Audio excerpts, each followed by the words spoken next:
Hello, everyone, and welcome to the broadcast. I'm Ash, and with me are my canceled CommieTube co-hosts, Suze and Tammy. Hey, girls, are you ready to try and get another warning from YouTube tonight? Sure am. Fuck yeah. All right, keep that streak going. How are you gals doing tonight? I'm excellent. I am good. All right, I'm using excellent very from now good. on. It's your word now. It's my word now. With us, as always, is our fave fact checker, Dave, or young Jamie. How's Mr. Perception Correction today? Swell, and I'm swinging for a ban. Why just go for a warning? Swing for the fences. What fun is that? Just a warning. We can do better. Right. So this episode, we're going to have a down-home common sense chat with former independent member of Provincial Parliament for Lanark, Frontenac, Kingston, Randy Hillier. Welcome, Randy. It's a pleasure to be on with the broadcasters this evening. Oh, yeah. Hi, Randy. Hi, Randy. So, Randy, you were actually one of the first beacons of hope that I saw in the very dark times of the pandemic, because one of the biggest struggles my hubby and I had when we just started waking up to all of the corruption around us was that we still really trusted our institutions and big daddy government.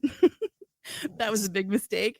Huge When we started noticing all of the inconsistencies in the messaging during COVID, we just kept saying, if this is true, why are people within our institutions not speaking up? Then we saw a clip circulating of this amazing MPP named Randy Hillier, who was standing up in the House of Commons to question the government response to COVID policies. And that actually really legitimized the concerns that we had and made us feel like what we were concerned about was true. So finally, we felt like we had someone with some skin in the game that was pointing out what we were seeing. That, as well as other situations that I'm not even sure we can discuss due to certain restrictions you have on what you can and cannot say. But my hubby and I will be forever grateful for how you stood up and showed up when no other politicians would. Well, thank you very much. Yeah. You know, that's a common, I don't know why it is, but, you know, for some unknown reason, people were actually believing what government was saying. Now, for somebody like myself and anybody who looks at history, governments never tell the truth at any time to anyone, and they only represent their own interests. And, you know, the history of mankind is one of tyranny and of individuals fighting to regain or get freedom. And governments are always going to take away your freedom if you're not willing to stand up and defend them. So I was quite puzzled why, you know, and maybe I grew up in a different era and generation, but yeah, you don't trust governments, or else you'll be living behind an iron curtain if you trust what governments say. So, and that apparently, that's the way. That's what history shows us. yeah. Well, I was a little behind the times, but I'm caught up to speed now. I can see what our governments are capable of. So I was thinking, just at the beginning of this episode, we might as well get right down to brass tacks. I understand that there are certain things you're unable to speak about due to some of the lawfare you've been fighting. So we'll leave it up to your discretion to leave out what you need to. But are you able to take our audience on a bit of a tour of who you are, what you've been up to, and maybe tell us a bit about some of the litigious battles you've been up against? Well, I'll give it a Coles Notes version. And, you know, I did put out a little video montage last week called What's Going On, and that on my Substack. It was awesome. I love that. It's on Twitter too. Yeah. Yeah. So people can see that. It gives a little bit of a summary or chronology. I at one time I was just a private individual, married with 4 kids, and then I started seeing what was going wrong in our society and started writing about it. And then I started getting involved in local politics, and then I formed a group called the Lanark Landowners, and our slogan was "This land is our land. Back off government." And we engaged That's a good in one. we engaged in many tractor protests and barricaded and blockaded government buildings in interprovincial bridges, international bridges, and border points, and unloaded and sold cattle on Parliament Hill and closed up Wellington Street. And we did a bunch of different things. And then I thought I could do even more. That was quite successful with the Lanark Landowners. And I got duped into believing that if I ran for office, I could drain the swamp while I was in the swamp. And of course, that's totally anybody who's ever drained the swamp knows you start from the outside. You don't start from the inside. And then, of course, we saw the greatest con job ever perpetrated in Canada, anyway, called COVID. And I began speaking out. And as a result, I ended up with 25 provincial offenses against me for violating the Reopening Ontario Act, which would be more aptly named the Closing of Ontario Act. And each one of those charges came with a potential $100,000 fine and a 1 year in jail. So 20 of those have been withdrawn. I have 5 left that I'm still fighting. And those all date from 2020 and 2021. And then in February 20 at the Truckers Convoy, Freedom Convoy in Ottawa, as a result of me being there for the entire time and speaking my mind and doing what I generally do, I also got 9 criminal charges laid against me. And for mischief and counseling to commit mischief and various things. And the Crown is seeking a 3.5-year prison sentence for me for my involvement in Ottawa. And as part of the bail conditions, I have to give the Ottawa police a 48 hours notice before I go to Ottawa so they can prepare for my entrance. I'm prohibited from speaking with many, many people. And I have certain social media restrictions on me as well with respect to the Freedom Convoy. And last fall in November, after spending $100,000 on a lawyer who wanted another $400,000 more, I tossed the lawyer and have been representing myself since November of last year. Wow. And So how's that going as far as representing yourself? Are you how you doing with that? I think it's going well. It's certainly, the only outcome that was certain with the lawyer was that my wife and I would be homeless and bankrupt at the end of the day. That was the only certainty. So the trial is scheduled to take 30 days beginning in February of 2025. And I've attended about 10 judicial pre-trials since November. I've got another few weeks of judicial pre-trials set for September, and then I've got some more set for October. Then we have jury selection, and but I'm quite I feel much better representing myself than going bankrupt and being homeless. Well, yes. That seems fair. Yeah, for sure. Yeah. Randy, I have a quick question. You were originally an MPP with the Conservative Party, correct? Correct. And when did you decide to leave the Conservative Party and become an independent instead? So I was always I like to use the term, I was always in the penalty box in my 15 years in so I was always because I expected the Conservative Party to uphold what they actually said. Yeah, and- imagine that. Yeah, Right.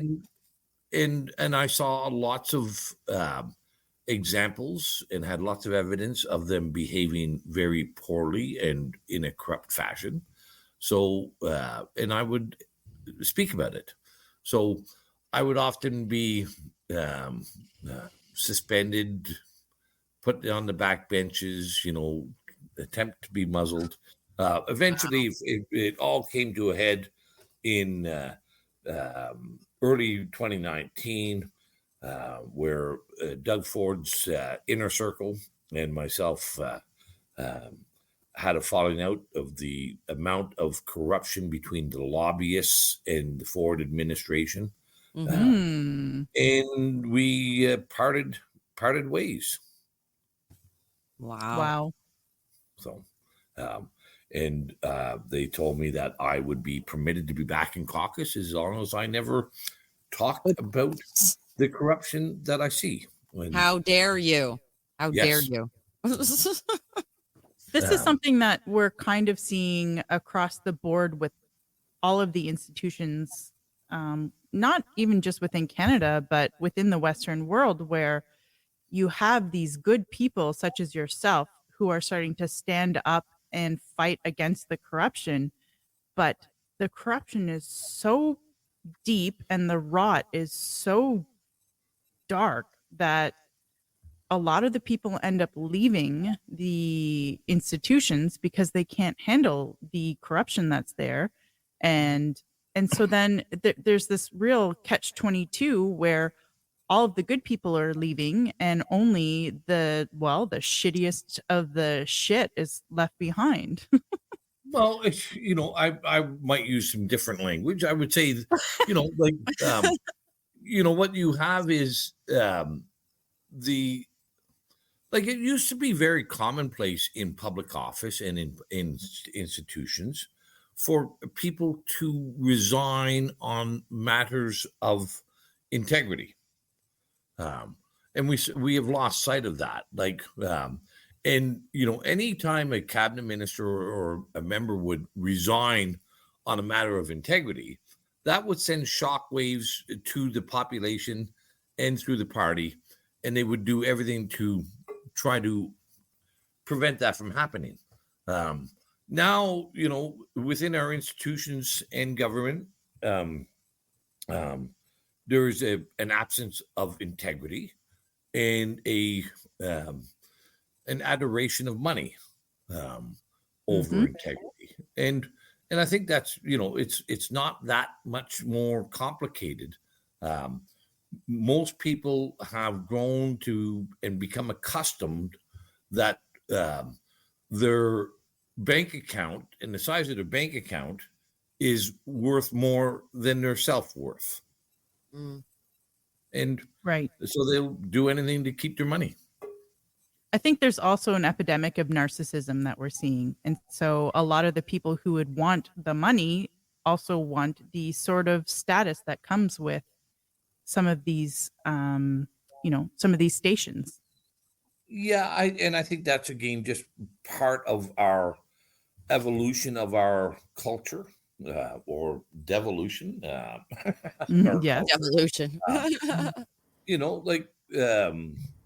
We have diminished and disregarded all the principles, all the virtues that made us a successful, prosperous, free nation and culture, and have adopted some very, as I said in my little Twitter post, we've the 10 commandments are no longer commandments, but maybe at best a suggestion.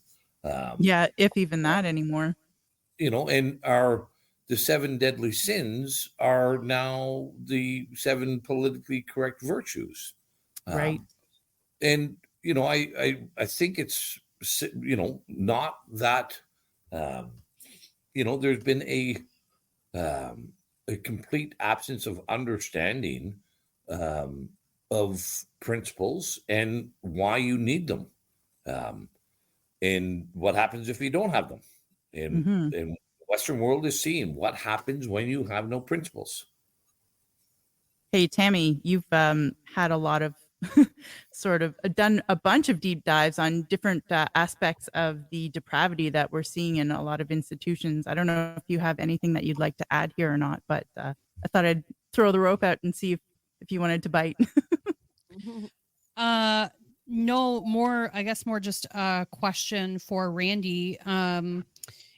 Knowing, I guess, the level of corruption within these parties, what would be your message to people that believe that any one party is going to get us out of this mess? Well, that's you might as well believe in unicorns and pixie dust. No, like all political parties, by their nature, are the same.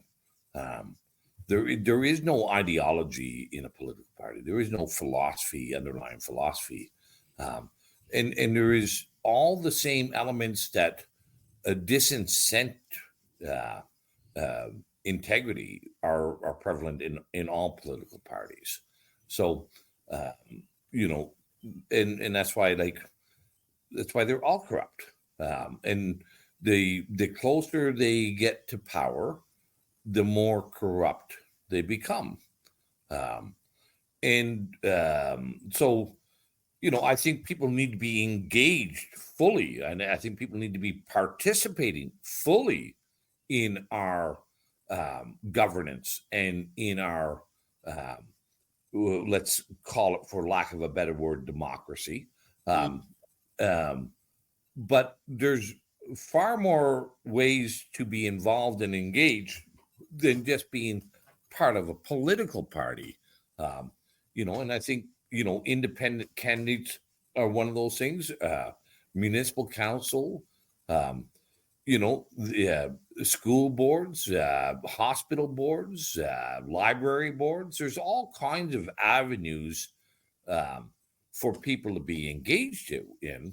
But I think the number one thing is, we didn't get to have a free country because some political party was benevolent and charitable and said, "Thou, all those Canadians shall be free."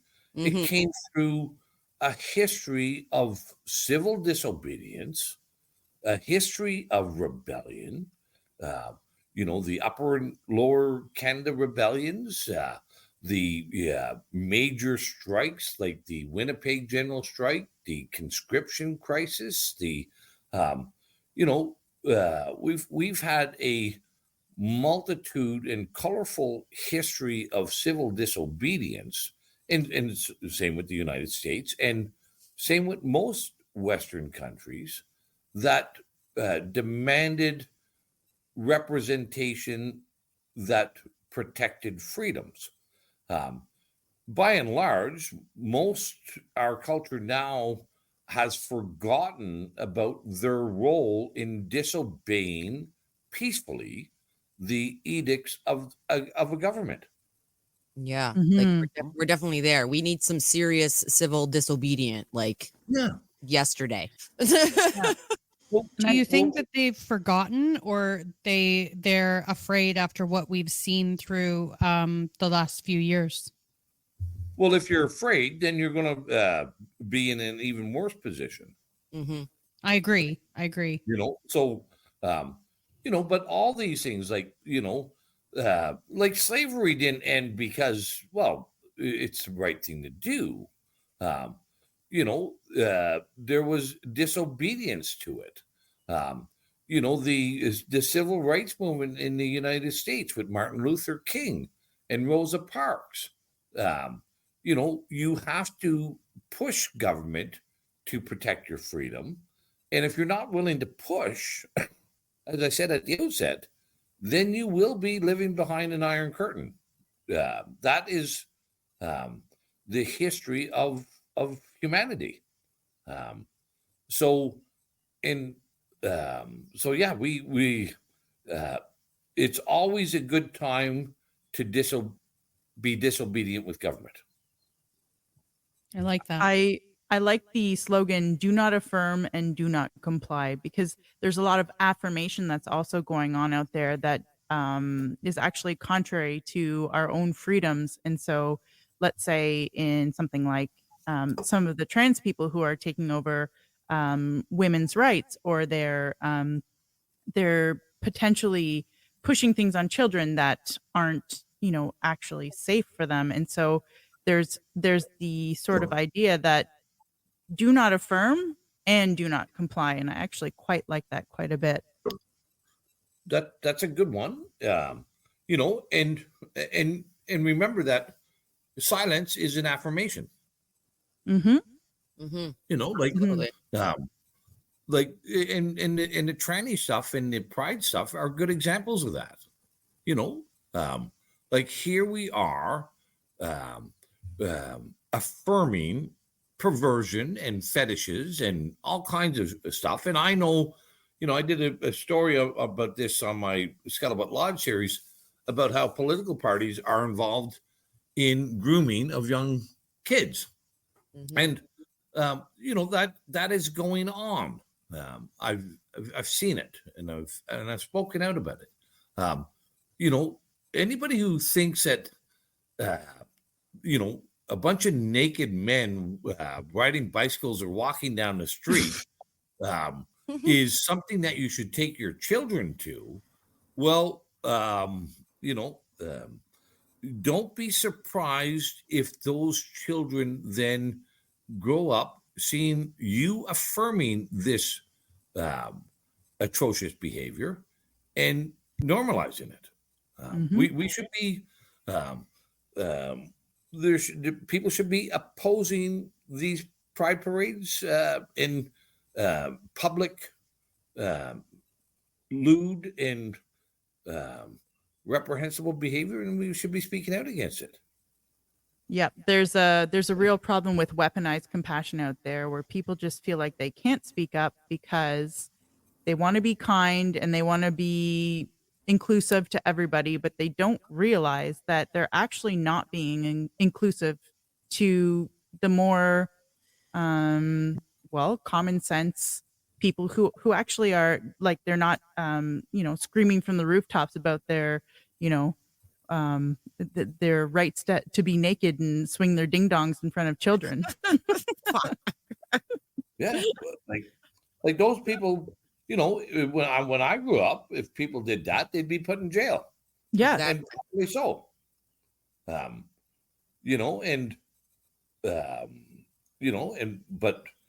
But if we're going to stay silent and allow our municipal councils and our governments and our library boards and our legions to host these things and not say anything, our silence is again affirming that what they're doing is acceptable. Right.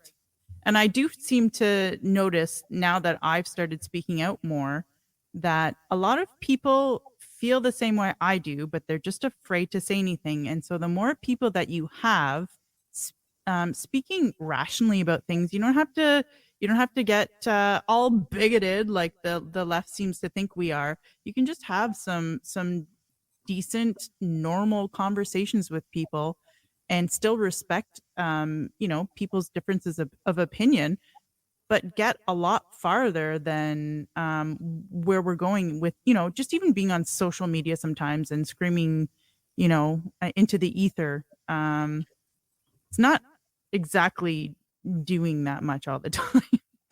Feels good sometimes, but I think we could be doing more to be, more productive by just talking with the people around us.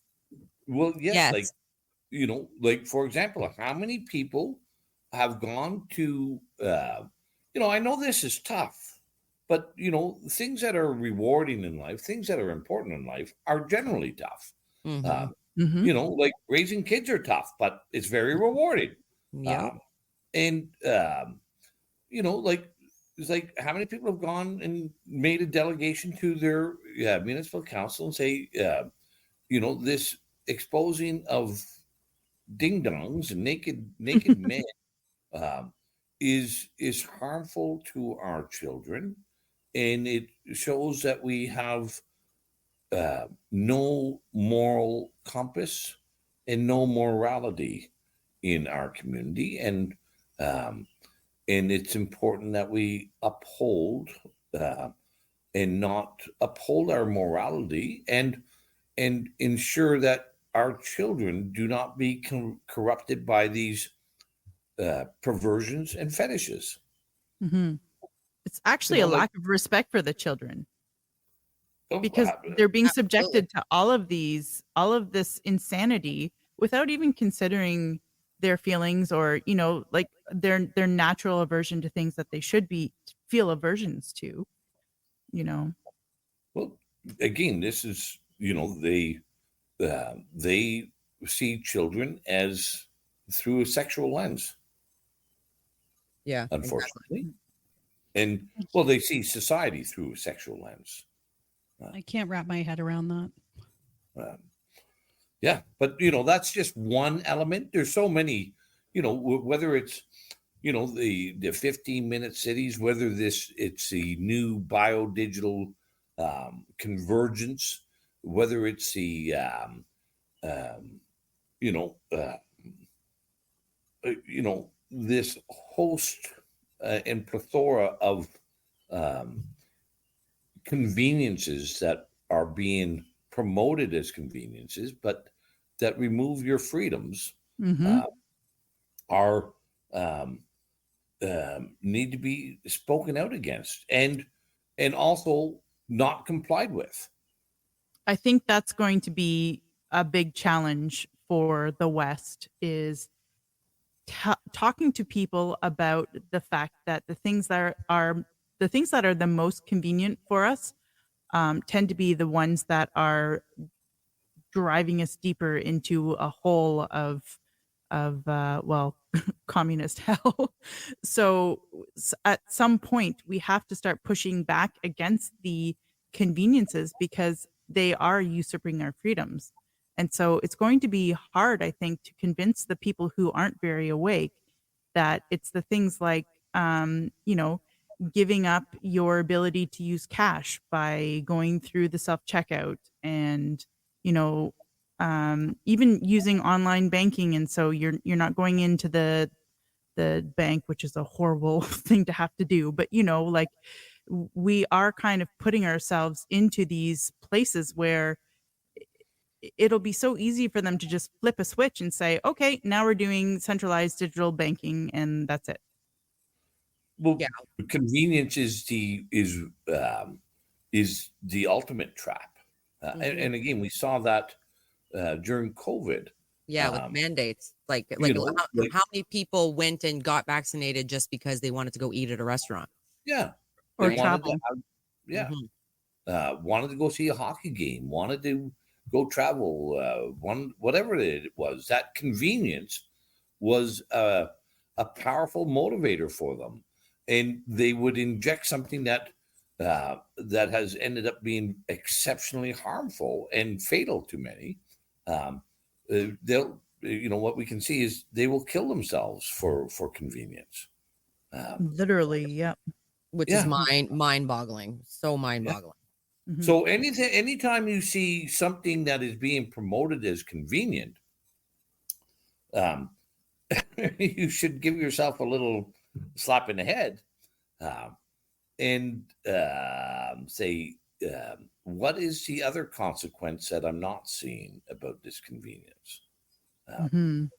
and you know, and we saw that, like, there's been all kinds of studies about how the Amish and the Mennonite communities didn't have any COVID deaths.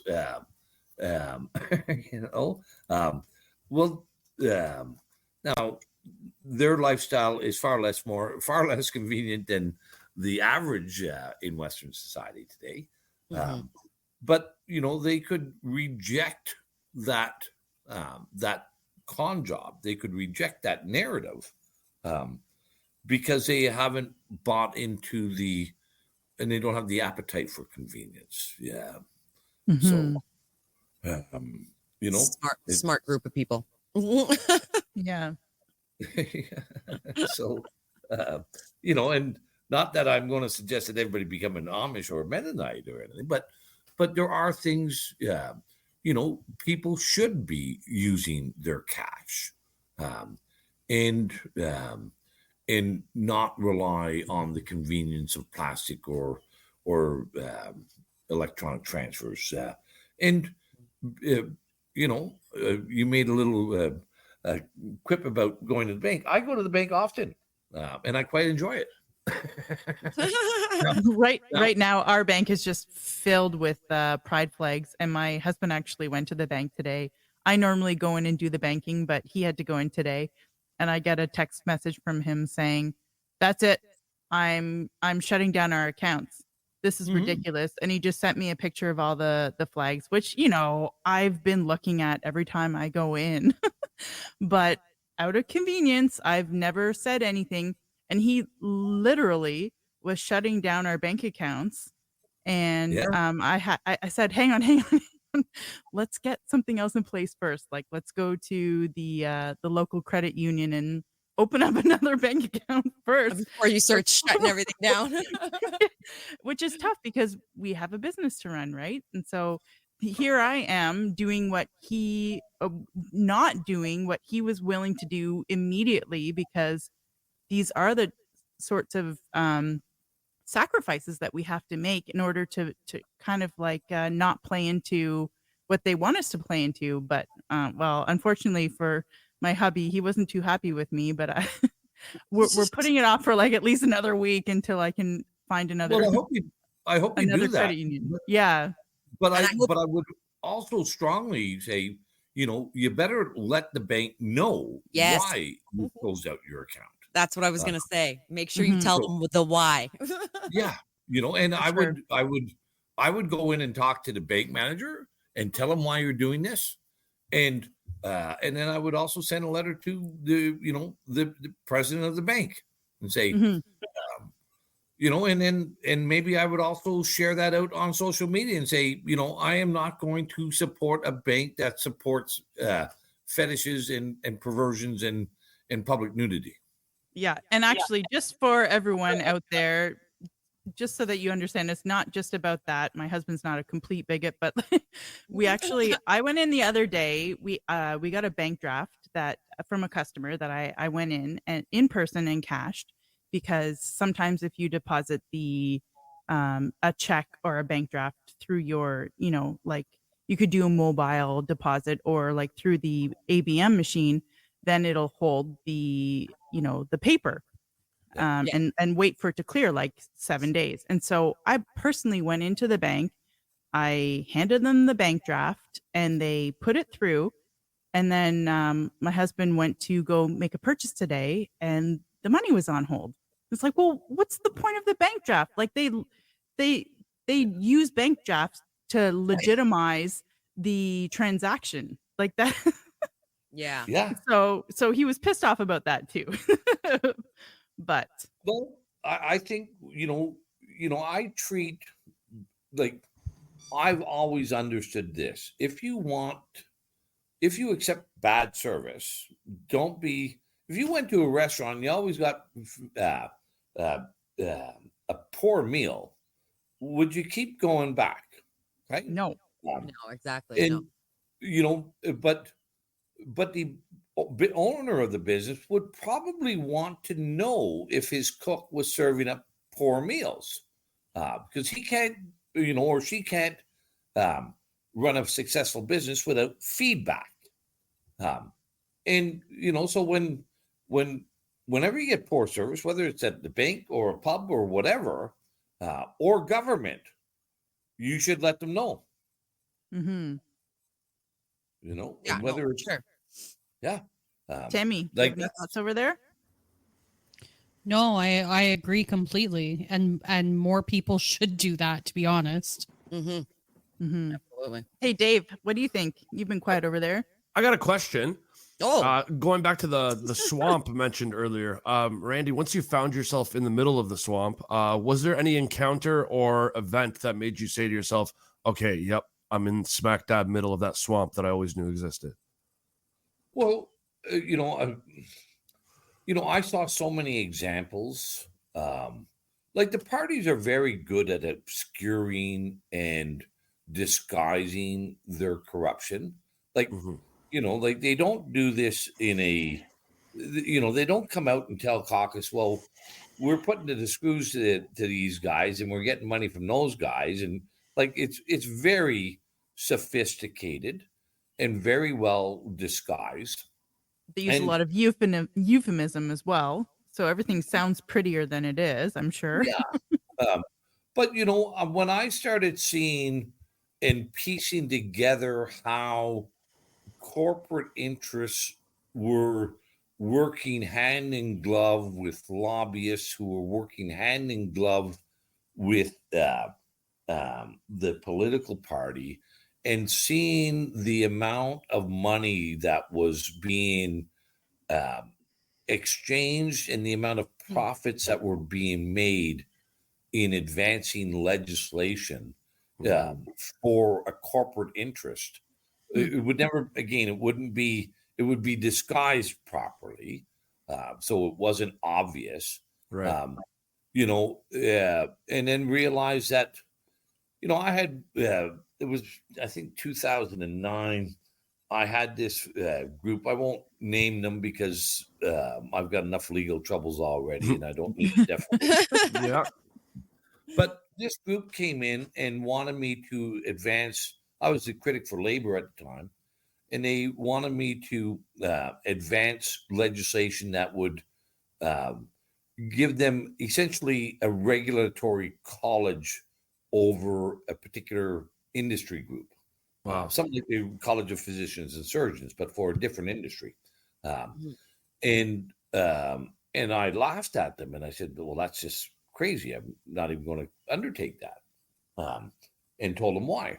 Um, anyway, I found out afterwards that from the leader's office that these people threatened to pull the $100,000 in gifts, donations to the party because of my actions. Um, and I still wouldn't budge. But it was only like about a month later. Christine Elliott then advanced the legislation on behalf of the same group. Oh, Wow. wow. So, and I, you know, like I was pretty new in my political career. I was still learning much. But then I realized, like, okay, this, she's just another one of them. And, you know, uh, so, and I saw that on countless occasions over the years. And that's one of the reasons why I was always in the penalty box for, Mhm. Right. because it is unlawful. It is totally illegal to advance legislation um, for money, but they all do it, um, Wow. and they do it. Uh, it's seldom is there a piece of legislation advanced in any of our parliaments that isn't coming with for corporate interests and with a big bag of money for someone. Mm-hmm. Hmm. So,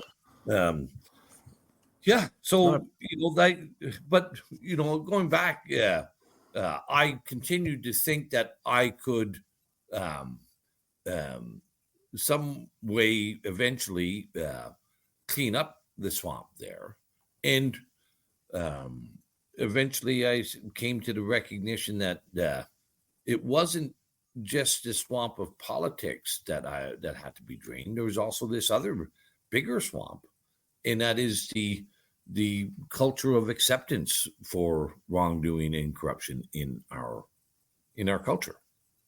Right. It feels like it's almost bred into us. Yeah. The politeness. We're so proud of how polite we are as Canadians, where, we're so proud that we say sorry for everything. And I mean, maybe I'm just speaking for myself here, but that's definitely something that I have internalized. I am a recovering liberal, as we like to say on the podcast. And so it's something that I've had to learn to undo and learn to be just less compliant. It's hard because it feels it feels like it's mean, not mean, but it doesn't come naturally to me. Well, you can still be polite and be non-compliant. For sure. I'm learning that line. I like it. It's quite easy, actually. And you just say no. And you can be polite and you can still be assertive. The first time somebody asked me about wearing a mask was down in Toronto. And this big bouncer was at the door to the beer store. This is like the first day of the mask mandate. And he says, and I knew what he was doing there. And he says, you need a mask. And I said, no, I don't. And I just continued. Because I knew the law provided for you not to have to wear the mask. Yeah. And it didn't provide for any obligation for you to explain why you weren't wearing a mask. But I do know that it was difficult for many people. Very, and it got crazy. But that's what you have to do.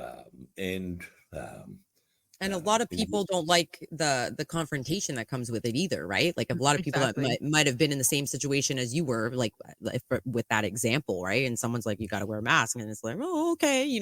They don't want what may come after they say, no, I don't. Right. Mm-hmm. I can tell you from a business standpoint, where I work, we were told if we saw people coming in that weren't wearing masks to ask them to wear a mask. And if they said no, we were to leave it alone because there was nothing that they could do. Oh, wow. And yeah. And so I mentioned that because they almost empowered the businesses to do this stuff, knowing that there was no like lawful repercussions for it. But I think their hope was, and I saw this again from kind of my standpoint with work, I think their hope was they basically got businesses to do the dirty work for them. They wanted everybody to mask up. And so they told the businesses, oh, well, just tell people to do it, when really there was no repercussions that could be taken whatsoever. And I learned that really quickly. So when I would go into places without a mask, I would have people approach me. I never, ever, ever once had anybody be confrontational with me. I had one lady run away from me. That's funny. She didn't say anything though. Like she saw me and was horrified and left. Yeah. But I actually had people coming up to me, like in grocery stores or wherever I went, because I just didn't wear one anywhere that I went.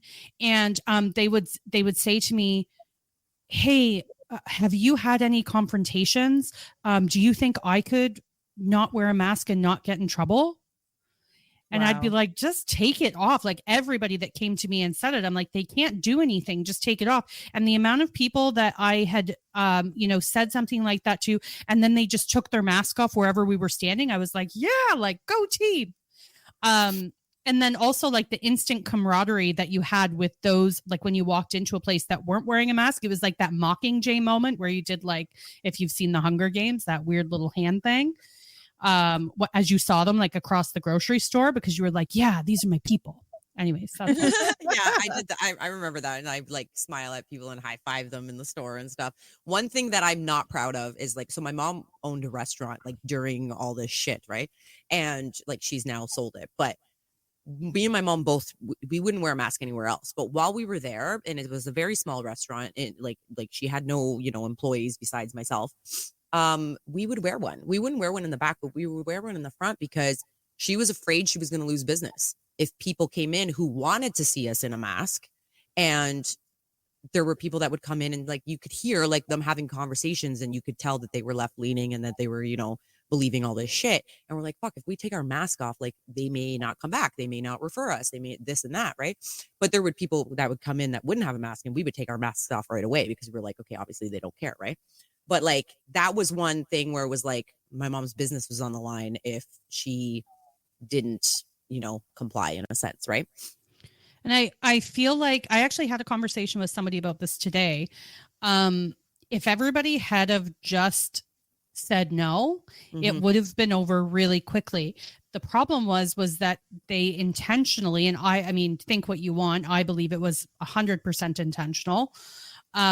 They segregated everybody and then started feeding the propaganda. So when you're separated and we talked about it on many occasions, but you feel very alone and whatever, you're under the impression based on the propaganda that they're feeding you that everybody is following these rules. And I think a lot of us thought that for a while when all of a sudden we realized later that actually wasn't the case.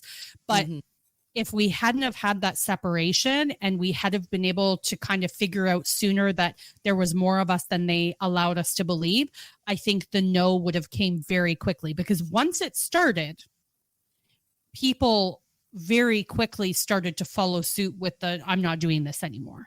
Yeah. I agree. Well, and we saw that with, and as you mentioned at the beginning of the show, people who were speaking out were not being given any airtime. They were being censored. They were being deplatformed. Their posts were being pulled down. I had many of my debates and my questions in the legislature were pulled down, and I was given a violation on YouTube and various platforms for saying the things that I did in the legislature. So that was also purposeful. Like we know that now through the release of the Twitter files and the work in the U.S. Congress, like the U.S. CIA and Homeland Security and FBI were actively engaged in getting accounts censored on social media.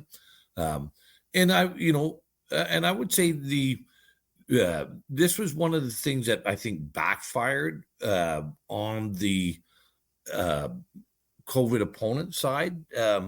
Was we used to see all these Twitter videos or Facebook videos of a confrontation, people who had a confrontation over the masks, fights in the Canadian Tire store and whatnot. And I know there was those people put them up with good intentions, but it reinforced the negativity, reinforced the fear of the confrontation. Had we put up videos of us going into a store without a mask and not having a confrontation, would have been far more effective. Oh, you know what? That's a good point. Do you know Joe Walsh on Twitter? I know that name for some reason, but you actually might not even be able to talk about this person because she's going through some litigation as well. So it's possible that she could be one of the people you're not allowed to associate with. But she is a retired grandma who's got quite a bit of fire, and she just decided to start kind of pointing out the difficulties with the ArriveCan app for somebody who's a little bit older. She's really not that old, but she was just kind of playing it up, right? And so she kind of did what you were just saying, where she was making it much more obvious to the viewers that you could go ahead through, through security without the ArriveCan app, and eventually they would let you go through. She did get some charges, which I think some of them have been dropped. Some of them, I think they're still ongoing, but she did that where she showed, sometimes without any sort of pushback, that you could do this. You don't need to wear a mask all the time. You can, you know, Yeah. No, yeah, we reinforced that our inadvertently, I think, for yeah. many people. And but between the censorship and and that was very obvious as well. Many businesses, again, with the censorship, the other part of that is with the segregation and the isolation of not just the physical isolation, but also the intellectual isolation, that nobody knew if there was others or how many others who were thinking like them. Hmm. So, and I saw many businesses who thought they should enforce the mask rule because they thought that they would lose business. Now, that's a justifiable assumption. I don't know if it's actually true or not, but it's it's understandable. And I say that because I have two automotive shops nearby that I deal with, and one of them was proudly put his "No More Lockdown" sign on his yard. Never wore a mask. Never asked anyone to wear a mask, and continued on like everything was just normal. Another automotive shop who was a very strong supporter of mine um, um, required masks, and they didn't talk to me much at all through COVID. And they called me up a little while ago to thank me for everything that I had done. And I said, well, why, you didn't put a "No More Lockdown" sign out. You made everybody wear a mask. And it was like, well, we were quietly supporting you, Randy. Hmm. And Hmm. but we didn't want to lose business. And I said, well, Paul up the road never, his business kept going and booming. So I don't know if you would have lost business, but I can understand that you're thinking you might. Yeah. Right.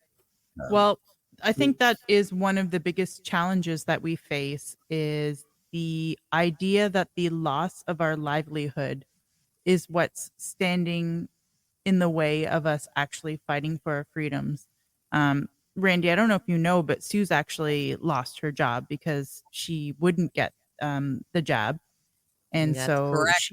she stood up, and Yeah. she, like, I respect people like Sue so much for doing that, because I think if more people had have done that, as Tammy was saying earlier, I mean, especially in that way, the idea of losing your livelihood is such a fear for so many people, that is what keeps us trapped.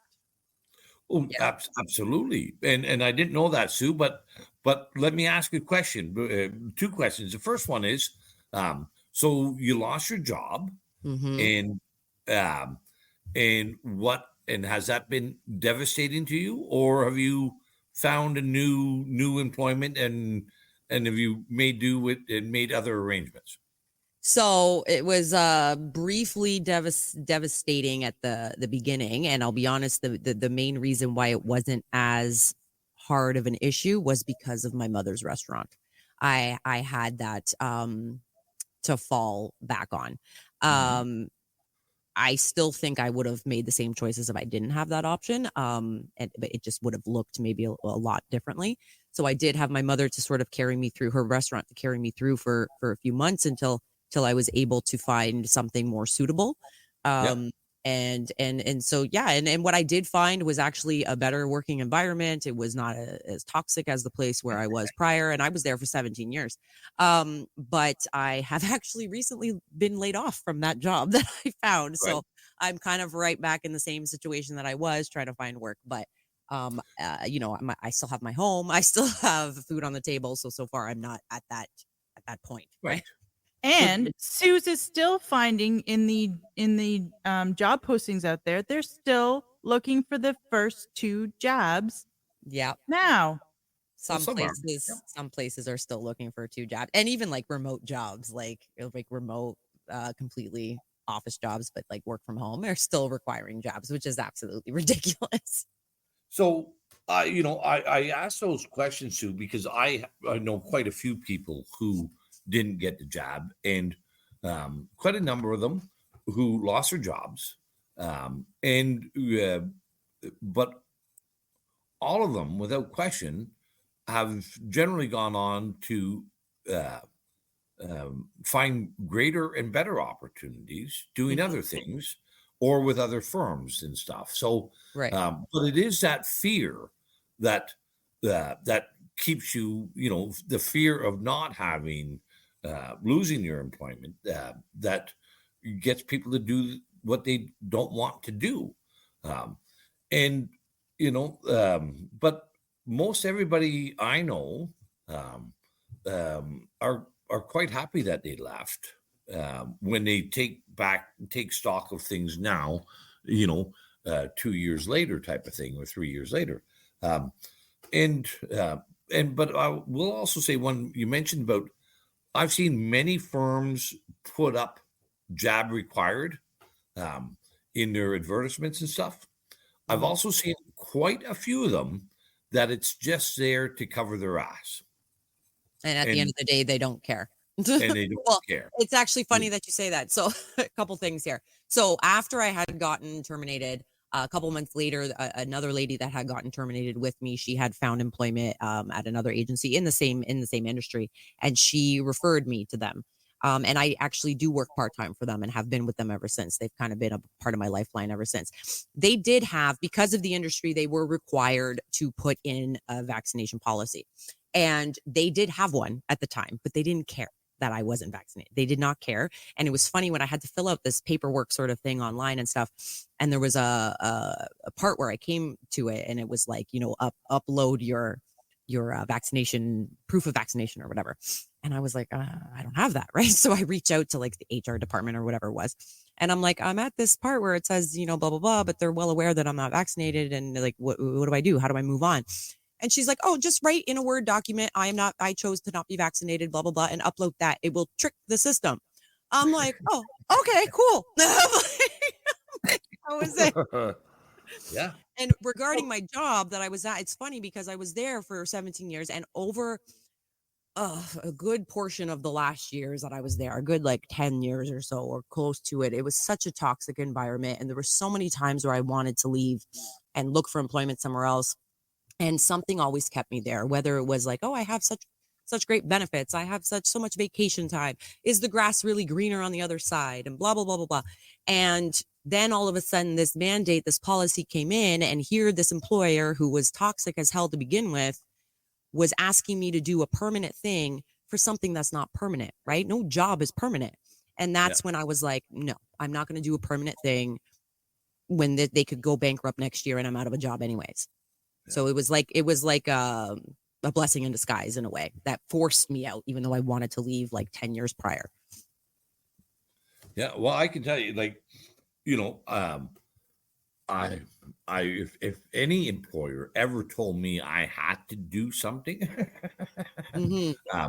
I would say, well, that's an employer that I don't want to work for, and I won't work for. And maybe I know I may be in a different set of circumstances.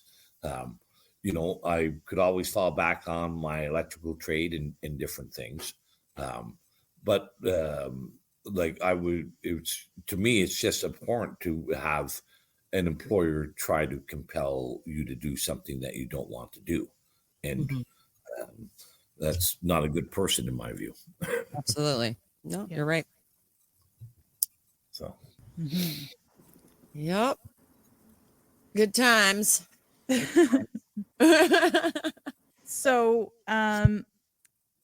we are I'm gonna switch a little bit up and just talk.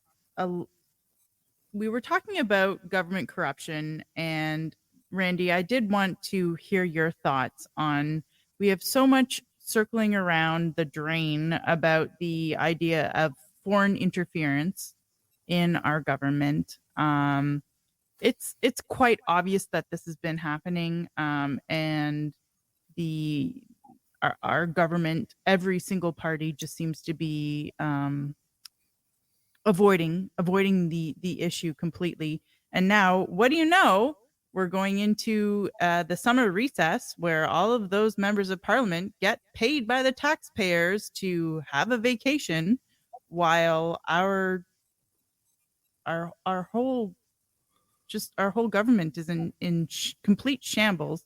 I mean, do you have any thoughts on? I'm sure you have lots of thoughts on that topic, but like not just that, but what can we do? So this is, words are exceptionally important, and especially so in politics, because politics is a game about communicating a narrative. And I can say to you, there is absolutely no foreign interference in our government, right? The proper term is there is cooperation with foreign entities within our government. Okay, that's not interfere. They use the word interference to make it appear that our government is a victim of it. They're not a victim. They're collaborators. It's collusion, right? That's so. Interference is when somebody is doing something that is unwelcomed to you, right? Or your business. This is wide open arms and full embrace of corporate interests with our government, and whether those corporate interests are state-owned enterprises from communist China, or whether they're multinational firms from the United States or from Israel. I can't begin to tell you how many times, and it's not just corporate, but how many times every elected member is courted and encouraged to take a junket trip to Israel, all expenses paid, free booze and food and wine and dine and travel, or to Taiwan, or to China, or wherever, and people go, like that's, so is it interference when, and even an elementary child should be able to see through that inducement that they're trying to ensure that you like that country or you like that business, and that you unwittingly will support whatever they want you to have supported. So, but it goes far deeper than that. Like, if anybody, I see you've got up on screen there about Massey, and that was a wonderful interview with Carlson. Yeah, sorry to interrupt. Before you started explaining this whole concept right here, I was going to have a question related to exactly what you're talking about, and I was going to bring up this as an example, but you just segued right into it, so I just decided to bring the article up as you were talking. Nice. Yeah, and but also, if Dave, if you or take a look at the Canada-China Business Council, and see who's involved with that, and it's littered with both liberal and conservative former cabinet ministers and well-connected party players from both parties, who and they've done, I don't know how many junkets they've done to China, with Jean Chrétien and Stephen Harper on those junkets. like this is not interference.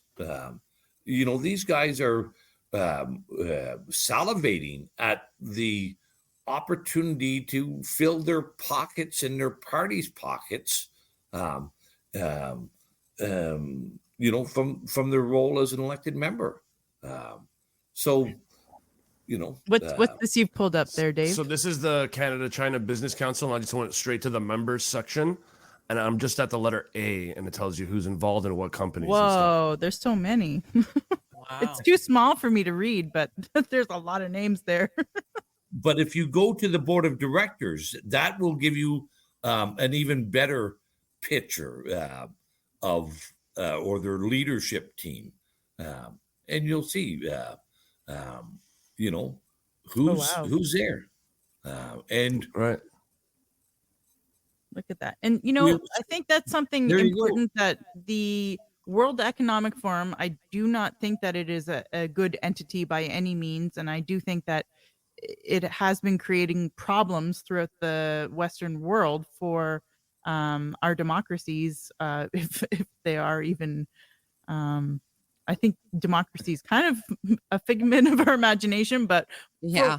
for whatever I can say, I mean, I do think the World Economic Forum is a problem, but I do think that it's also, there are so many other entities that fly under the radar, and so the World Economic Forum kind of it kind of allows for all these other things to just keep continuing, because everyone's so focused on the WEF that they're not paying attention to what else is going on, like this here thing, which I've never heard of course. Neither have I. All the distractions. Yeah, so exactly. So the WEF is just one. That's the little tip of the iceberg that is on people's radar today. But there is a multitude of these groups. Council on Foreign Relations. Yeah. That Bilderberg. The list is endless, and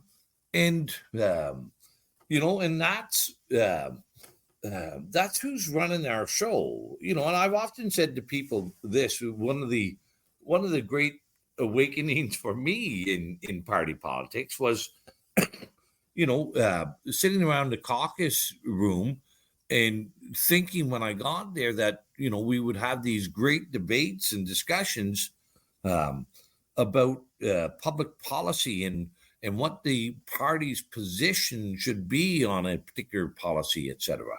And but I can tell everybody there is only one lens that the caucus looks at in determining what their position is, and that is, how will it gain them votes or how will it gain them money? There is at no time does anybody ever consider how is it going to impact the electors, the constituents that elected them. Like, that is just not part of the discussion. Would you say the end result is always a concentration of power or a centralization of power, like a furthering of? Absolutely. Because all these guys, they want to be on those boards. They want to be on those, getting those lovely stipends, and like Scott Bryson on the Canada-China Business Council. And they want to be on the big corporate boards, and they want to be flying off to Davos. And but when they discuss things about caucus, it's, how is that political party going to benefit from it? Not how is it going to be a consequence for the people that they represent. Mm-hmm. Randy, I don't know if you know Dave's Twitter account or YouTube account, but it's Perception Correction, and he actually does quite a deep dive into secret societies. And I do find it very interesting to be able to connect, all of the stuff that Dave's been researching, and then, even the things that you're talking about. And it does help me to understand what's going on in our societies, because all the connections, I mean, they go back so far, and they really do make sense to me. I don't like it, but they make sense at least. Mhm. Yeah. Yeah. Now, I don't know about secret societies, because if we knew about them, they probably wouldn't be that secret. But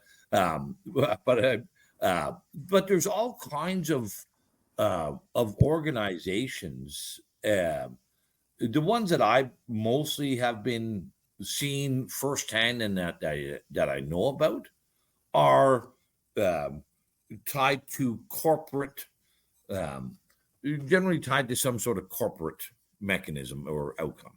Um, that's Well, Dave, maybe you can speak a little bit to that, because that is kind of how, I like would they started a while ago, but I would say it started a while ago, and like Randy's right in the sense of like it wouldn't be very secret if we're talking about it. But to sum it all up, I guess they kind of created formulas that are being used today, or strategies, if you will.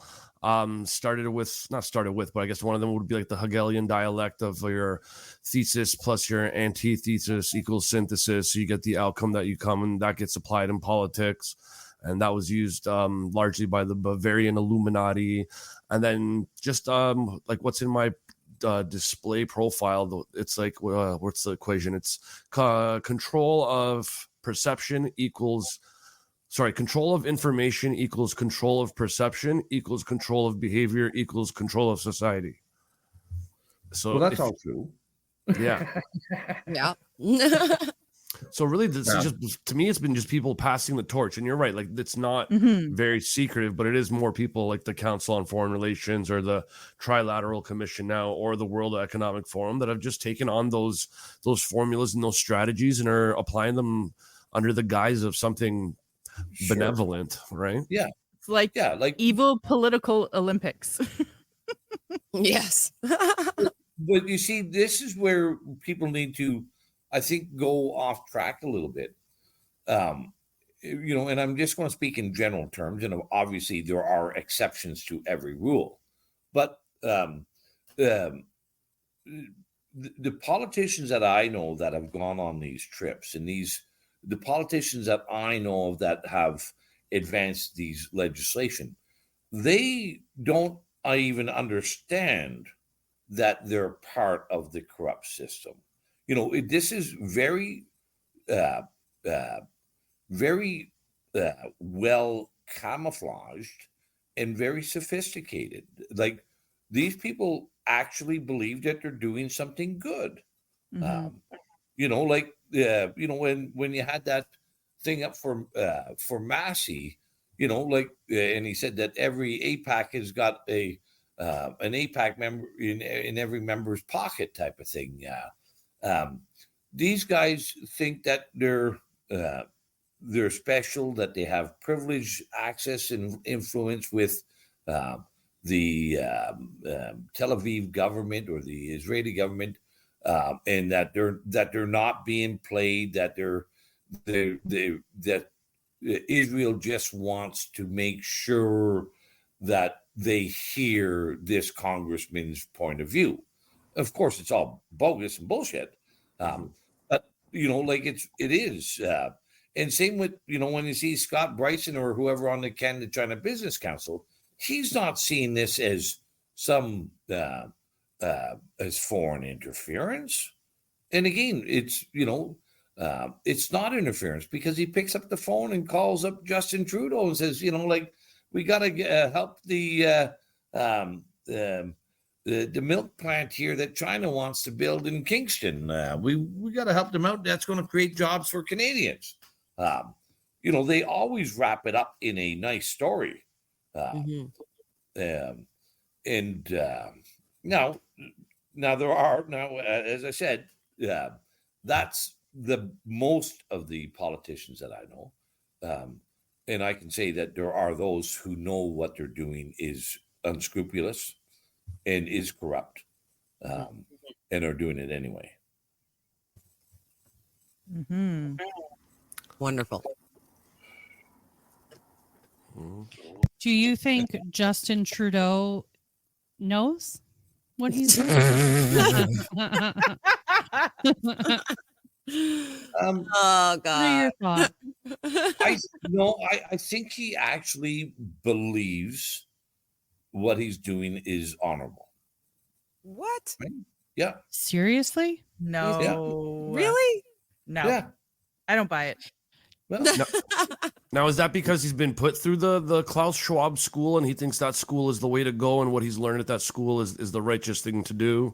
yeah. He actually believes that there is climate change. He actually believes that humanity is bad for our planet. He believes. Wait. But hold on. If he believes there's climate change, then isn't he starting fires? Or doesn't he know about these fires that are being intentionally started to convince us all of climate change? And why is he flying around in his private jet to go and talk about climate change? You know, there's Zoom, right? Listen, contradictions and paradoxes are legendary in politics, and within every individual, we all have our own hypocrisies and our own paradoxes. So, fair, but I'm just saying what I know of him. Mm-hmm. And I think he actually, believes that, he's doing a good job, that he actually believes all this stuff, like that carbon taxes will reduce the risk of global warming. I'm not saying that he's a smart man. I'm not saying that he's an intelligent man. I'm just saying that I believe that it looks to me like he actually believes this. He would have a better understanding in some, he grew up in a very political family. Obviously, his dad was a prime minister. So he would know, but also would have become acclimatized that this is just a normal course of politics for people to fill their pockets, and not see anything overly wrong with that. Well, I think he's a Manchurian candidate. and he's going to murder all of Canada. Well, but he'll do it because he thinks that we're parasites. Mm-hmm. He actually thinks that there's too many of us. Yes, and he does. Yeah. He sure does. Yeah. All right. That's like, like, I find that hard to believe that any thinking rational person would believe that me exhaling is causing the planet to warm up, and causing the glaciers to melt and the sea levels to rise. And those cow farts, watch out for those. When I was in Washington, down speaking at the Senate back in February, I gave a little story about, and I called it the endless con. And I did a little, in my lifetime, I've lived through the ozone hole, the acid rain, the killer bees, the Y2K, where all the computers were going to crash December 31st, 1999, and planes would fall out of the sky. And there's a litany of these apocalyptic doomsday narratives that I've lived through.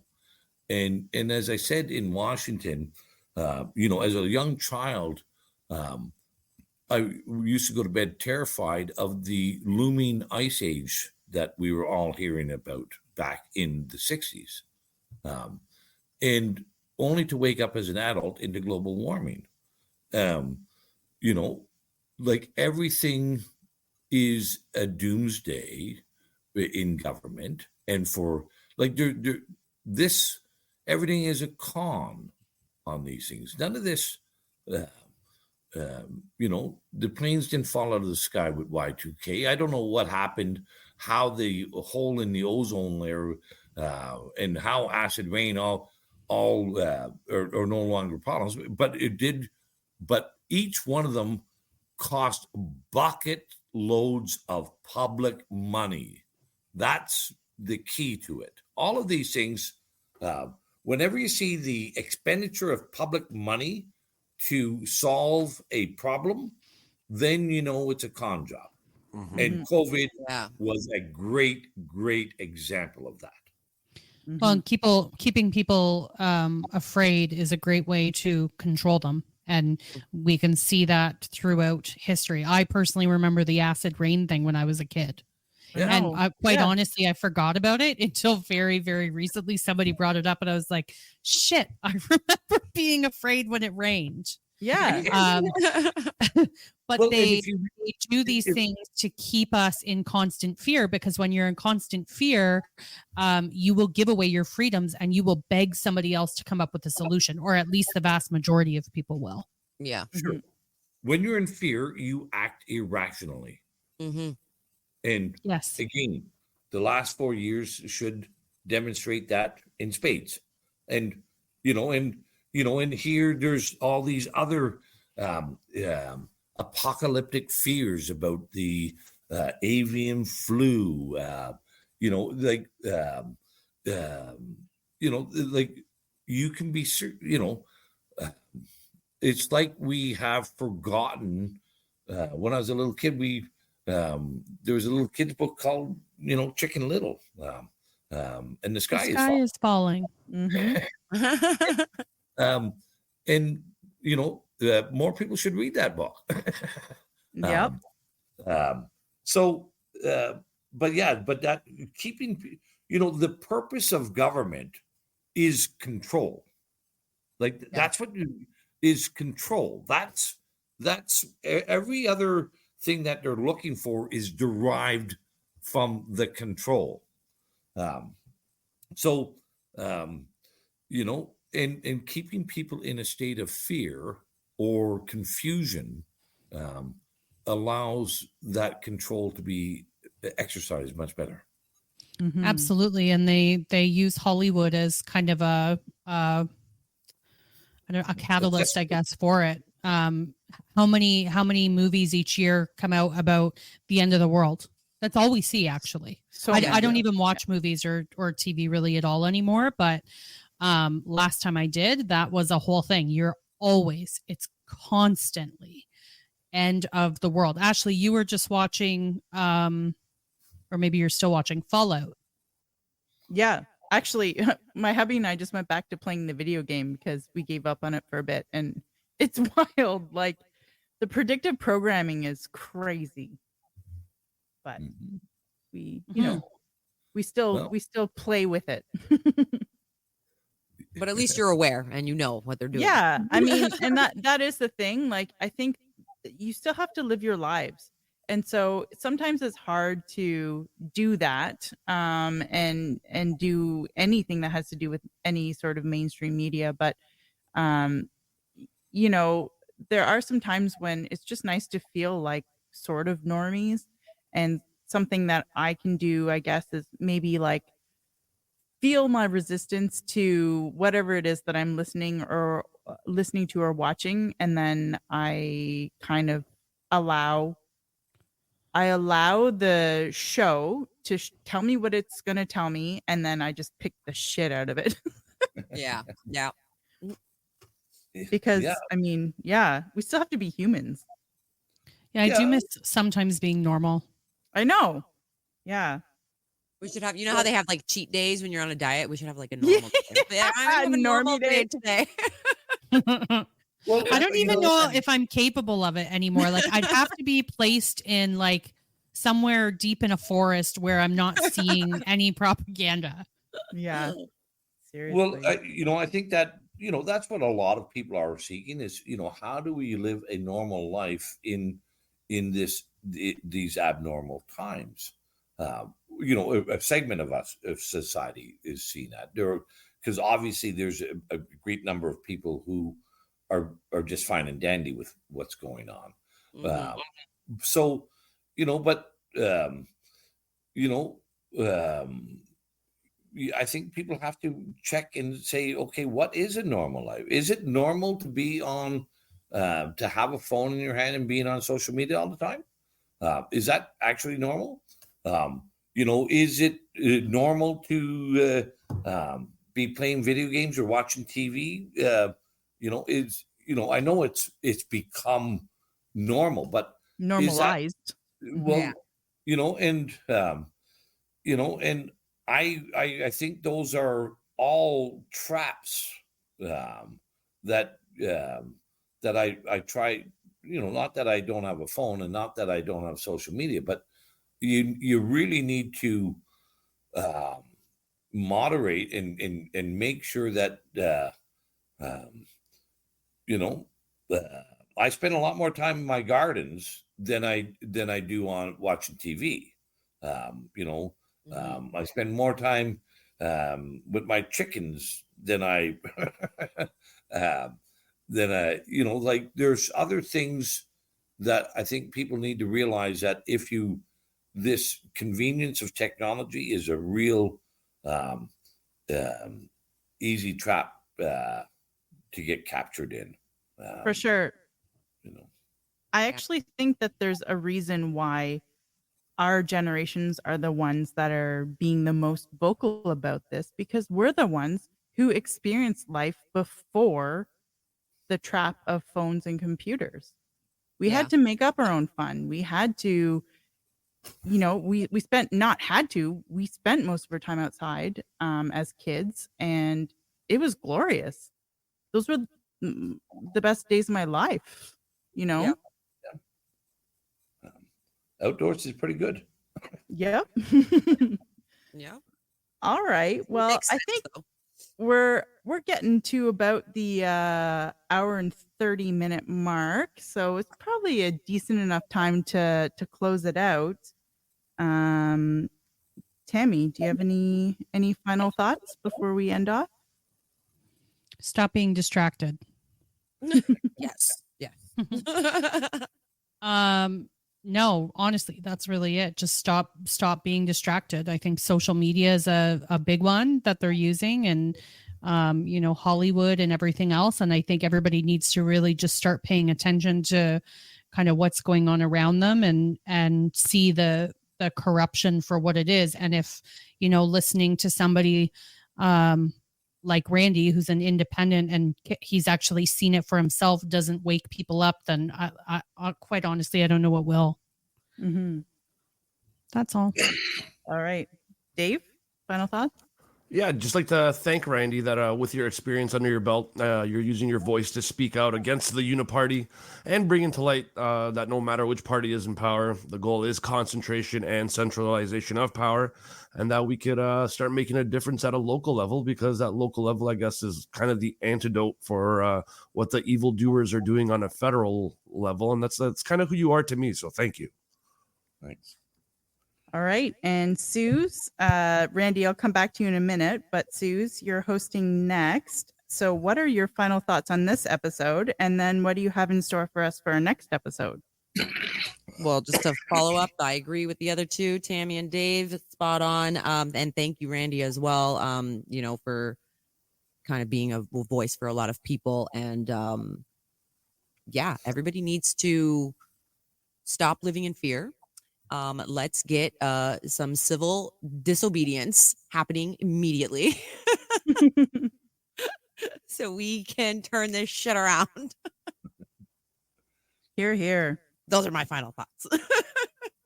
All right. Well, Randy, thank you so much for joining us today. I really appreciate your courage, your grit, and your determination. I feel better knowing that there are good, decent, salt of the earth people like you out there to fight alongside us for our freedom. I actually have a photo of you standing with my hubby and I in Ottawa during the Freedom Convoy that I'll cherish forever. I'm sure you might know what I'm talking about. Yes.